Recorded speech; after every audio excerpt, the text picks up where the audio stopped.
yooyu lay fayeeku ay te Pape Thiaw bu présenté wu ak 50 millions compétition bu ñëwee Coupe d'Afrique. du bokk sax ci les 10 meilleurs salaires ah. du bokk ci les 10 meilleurs salaires. est-ce que comprendre bu baax. maanaam yow boo jàppee de tey jii am na entraîneur yoo xam ne xanaa ñu bëgg a étoffer seen palmarès rek. mais Sénégal bu leen woowoon di leen fay li Pape Thiaw d'accord ak ministère 30 millions dañuy bañ. dañuy bañ. parce que Pape Thiaw équipe nationale ba mu daj moo fa gën tuuti salaire jour yëpp ko ëpp salaire yëpp autant qu'ils sont. amul ku ci fayeeku 30 millions par mois amul ci. donc Pape Thiaw amul salaire bu exceptionnel bu tax ñuy wax. bu la laajee 30 millions moo tax mu ne c'est pas une mais mënoo ne yow nit day dem te fii nii kuñ ci jëloon ñu dañ lay yóbbu compétition te doo am contrat nga xam bu baax football ni mu mel. 10 jours au lendemain mën nañ la dàq. bien sûr. tey jii la preuve mooy lan Maroc Reug Reug fan la yóbbu équipe bi. demi-finale coupe du monde. Reug Reug yóbbu ko finalu coupe d'Afrique mais wàññiwuñu ko génnee wabi dañ ko dàq. parce que problème mooy football entraîneur dafay dem ak sécurité ak dañ koy teg da nga koy jox un contrat. c'est les risques du métier. mën na dem sax mu def saison bu baaxul nga dagg ko. mais xam nga ban différence la am ci ku am contrat ku amul contrat bu ñu leen dàqee.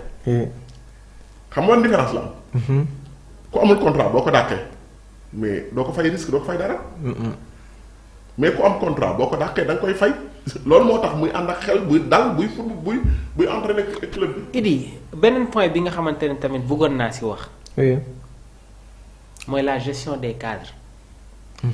gis nga am na ay yenn équipe yoo xamante ne ay waxu cadre foofu kenn du ko fa wax gis nga équipe bi benn cadre moomu ko. équipe bi sénégalais yi au fait équipe bi sénégalais yi ñoom ñoo ko moom si un joueur n'est pas performant. non c'est-à-dire am na yenn yoo xamante ne warul xaar quoi. football moo dépassé loolu. démb dama togg ak le doyen Charles Faye mu wax benn mot bu am solo trop. mu ne il y a de l'égoïsme dans la tanière. mu ne et certains ne nous ont pas dit la vérité. ma ne ko doyen un joueur qui dispute sa dernière coupe du monde ne va jamais te dire qu'il n'est pas à 100%. c'est vrai de. yow yaa ngi xam ne il n'est pas à 100% nga teg ko nga di génne ko. est-ce que tamit tey jii le mot cadre boobu parce que tamit am na yoo xamante ni soxna souligné na ko fi mooy surtout la non sélection de ki nga xamante ni moom mooy Malang Sarr mi nga xam ni gis ngeen Desport bu mu defee communiqué bi tey jii soxna nous a justifié que ni Desport avait raison malgré les sorties de Edouard Mendy ak ki nga xamante ni moom mooy Idrissa Gana Gueye tey jii tamit cadre yi war a nekk benn atout est-ce que nekkul aujourd'hui benn faiblesse au sein de cette équipe. Idi.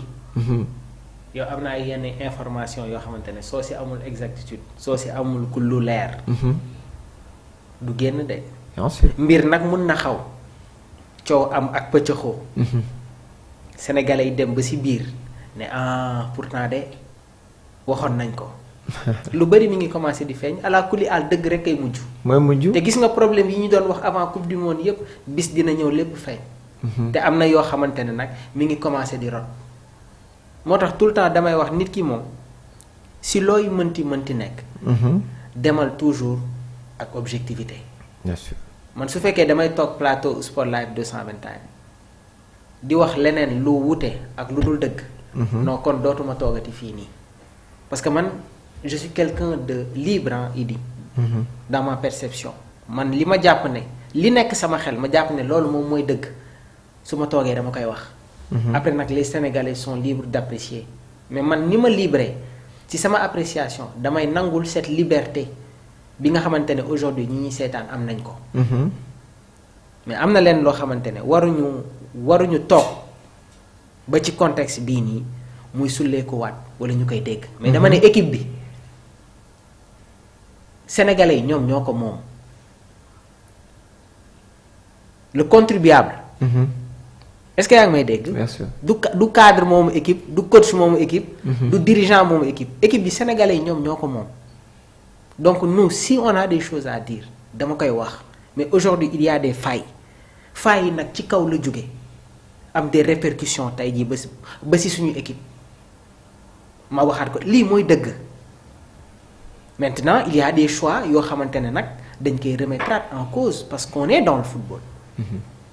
parce qu'on est dans le football Idi te ay ndaw lañu mais yàgg nañu seetaan football ay ndaw lañu mais xam nañu tuuti ci football moo tax ñii ñëpp toog di ñu seetaan mais am na yenn yoo xamante ne ñi ngi koy dégg non bis day ñëw ñu toog wax si ce n'est pas le moment parce que fii ak 48 heures vendredi si heure bi ku xolam tàngoon di nga toog di ñaanal équipe bi vendredi ku julli juma ba pare di nga ñaanal équipe Sénégal qualifié 16e de finale parce que sénégalais yi mën nañu mer nii mais équipe bi saa yu ñu taxawee dañuy fàtte lépp xaaral ba fii ak suba di nga gis ñëpp dinañ commencé waat di ñaanal équipe bi. poste yi commencé. c'est le sénégalais qui est comme ça.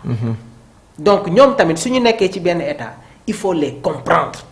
il faut accepter leur réaction yow ni nga ma koy nangulee man noonu laa koy nangulee ki nga xamante ne mi ngi toog di ñu seetaan.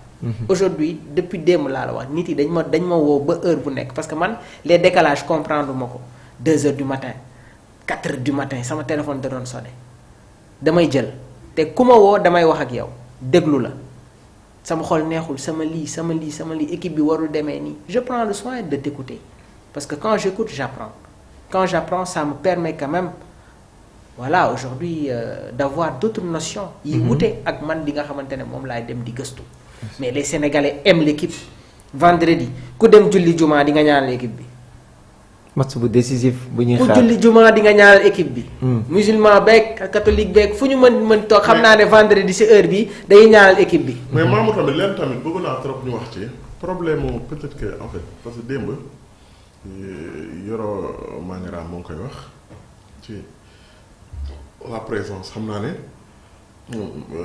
Baros moo tax muy wax la présence de certains influenceurs. Est-ce que jàpp nga ne loolu day perturber équipe bi ou bien wala par rapport ak préparation beeg quiétude de l'équipe. Maxu kan mooy joxe les accréditations. fédération. Idi on a soulevé beaucoup de problèmes. man am na yenn détails yoo xamante ne sax bëgguma ci dugg parce que ku nekk dama koy accepter li nga xamante ne moom mooy rôle am mais man de gëm naa ne moom Maxu Mandela ñii.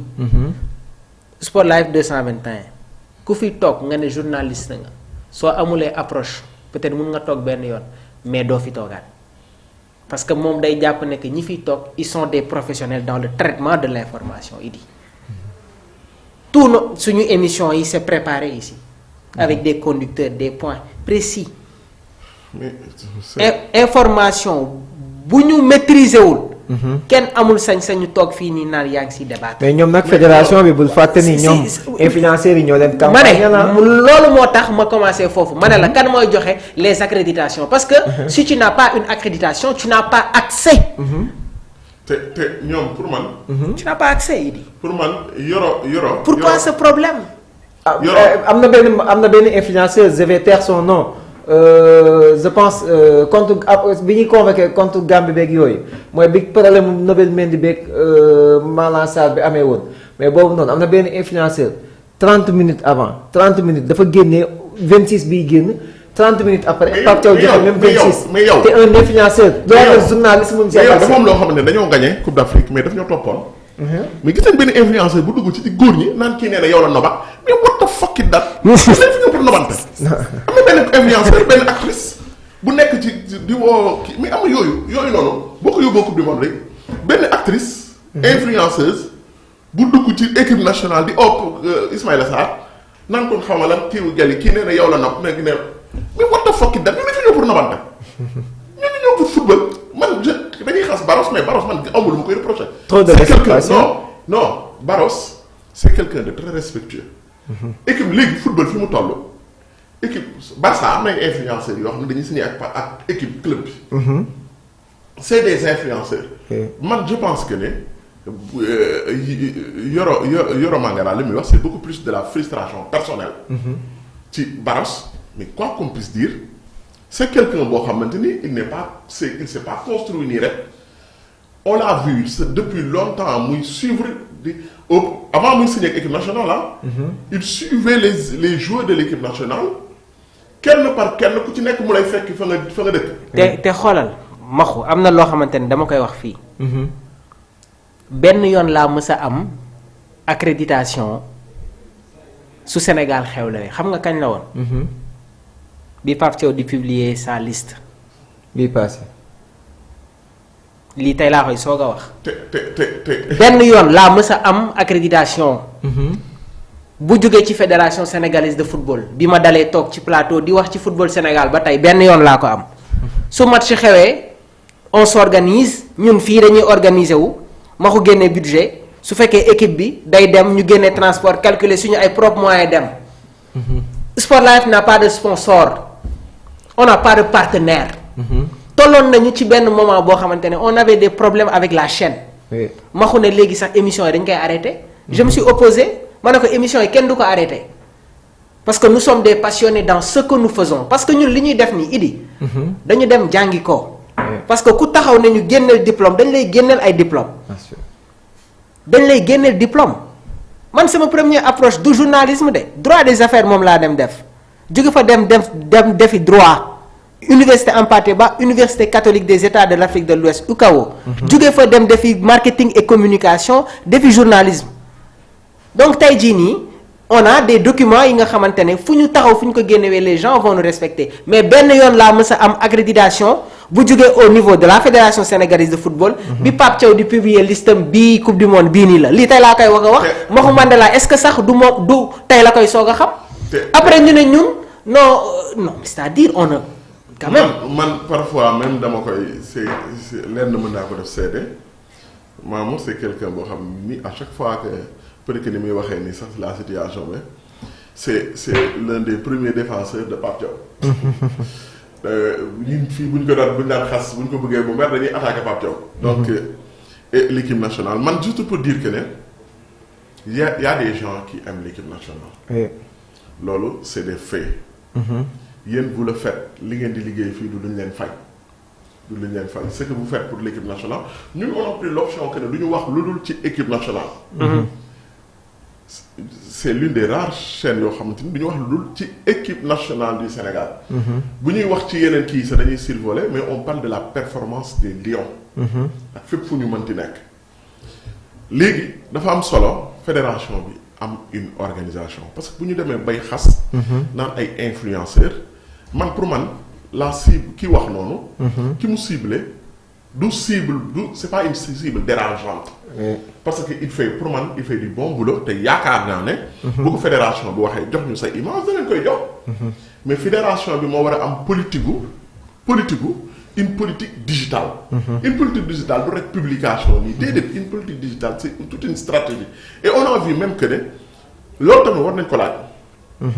mais li ci amoon ci Coupe d'Afrique bi sax amu ci bii ba Coupe d'Afrique bi doon nga gis fédération di publier tout le temps. am na ci un jeune bu gars yi doon féliciter parce que moo àndoon est-ce que dem na bii pas est-ce que dem na parce que tamit parfois da ngay wax mais ñoom ñi am problème ñooñu waxu fédération mais fédération bu am problème nan laan seen chef cuisinier. amul visa alors que Barros. il n'a pas un problème de visa. bien sûr. est-ce que yaa ngi dégg bu baax. ku amul di nga yóbbu ay infographe chef cuisinier nga xam ne li muy liggéey day feeñ ci performance équipe bi ku ko mënul amal visa wax ak kii wax xaw ma jox ngeen teggi ko di nga yóbbu ay équipe ay kii digital parfois ñu gën a bëri duñ ci xam loolu mais am na ñoo xamante ni. oui. seen ay moyens la ñuy demee. mais Maxu avant ñuy kii juste rek nga ñëwaat ci li nga xamante ne moom mooy calcul yi. avant ñuy waaw je pense que naa ne suba dinañu ñëw si compo probable ñaari équipe yi. donc 11 yi nga xamante ne déjà commencé nañ ko di jot quoi. waaw mais léegi nag affaire yi moo ngi leer si. donc je pense que ne y a des possibilités. ñun déjà le premier li mënul ñàkk ce qui est primordial mais là il va falloir gagner. Gagner moom même un match nul on est éliminé. Il va falloir gagner goal différence bi lu muy gën a baax muy gën a yokk suñu chance ñu qualifié au second tour. Au 16e tour.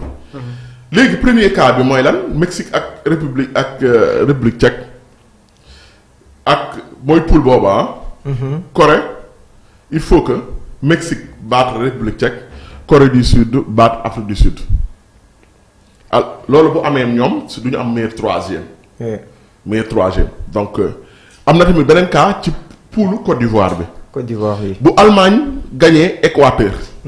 Côte d'Ivoire gagné Curaçao je pense que ne foofu tamit xam nga ne lu. Allemagne bu niilee sax baax na Équateur day am 2 points. non waaw 2 points mais su ko gagné mu gën a baax non Côte d'Ivoire tamit foog mu gagné Curaçao. Curaçao waaw. ñoom ñaar kii jël pays kii jël des comme poule boobu tamit mënu ñoo am meilleur deuxième. am na beneen tamit Égypte mën na battre Iran. oui lu possible la. parce que foofu tamit Égypte day bu leen fàtte day xëccoo tamit première place. day xëccoo oui. donc bu ñu battre Iran Espagne tamit. waaw Espagne foog mu dóor yi. donc Espagne bu gagné ñun tamit bu ñu gagné mën nañu qualifier léegi nag démb waxoon naa leen probabilité yi sens yi nga xamante ni moom la ñu am par rapport ak les projections mooy lan les adversaires potentiels. mooy que ne il y a de fortes chances ñun ñu dem dajeeg un pays organisateur. l'un des pays organisateurs. États-Unis. wala Mexique. Mexique sax moo gën a wóor. ça veut dire que instant bi nga Toronto Canada. bu ñu am na nu muy demee ñu jël avion parce que bu ñu gañee ba pare ci la ñuy door a ñibbi xam fan lañ jëm. là ils se sont déplacés avec tout leur bagage. bu ñu gañee jours yi du ñu ñëwaat New Jersey. pour dellu Mexico. donc ñun bu dee dañoo gañee am na nu muy demee ñu dellu si waat États-Unis yi nga xam ne moom la ñu amoon. c'est l'un des pays organisateurs. donc am na nu muy demee sax Canada mën nañu ko am. Canada waaw léegi jàppal ne mën nañoo am Mexique moo gën a probable. bu ñu amul Mexique mën nañoo am États-Unis. wala lan parce que démb on croyait que ne Angleterre day gagné. Ghana. mais Angleterre gagnewul Ghana. te poule boobu potentiellement meilleur troisième mën na fa am. meilleur troisième mën na am mais tamit mën nañoo am meilleur premier bi foofu. bu ñu jëlee troisième mën nañoo am le premier. foofu noonu c'est pour la waaw mën nañu ko am. Angleterre la naroon doon mais mën nañoo bu leen jàpp bu leen fàtte benn affaire. mën nañoo am un pays africain. Oui. ban pays africain Égypte. mën nañoo am Égypte. Maroc nag. mën nañoo am Égypte mën nañoo am Maroc gisuma ko ci probabilité yi mën nañoo am Égypte mën nañoo am Égypte kan la defaloon Portugal kan la defaloon nul. RDC. ah RDC mais RDC démb dañ ko gagné. kon amul bëriwul ay chance pour mu doon premier. donc Égypte moom mën nañu ko am. Égypte oui. on peut se retrouver avec l'Égypte. contre l'Égypte en 16e de finale. mais le premier pas à franchir mooy lan. la victoire face à l'Irak. merci beaucoup Mahou merci kon nag xam naa lii lañ ñu jagleeloon ci waxtu Mamour maa ngi lay jaajëfal. di la jaajëfal bu baax Idi di jaajëfal bu baax Mahou Mandela di jaajëfal aussi suñu mbokk internet yi. donc di leen jégalu rek bu baax lu ñu fi wax mu jaar yoon ñu xam ne yàlla suñu borom la su amee ay jumte ngeen jégal ñu ko. ngeen xam ne ay doomu aadama lañ en tout cas.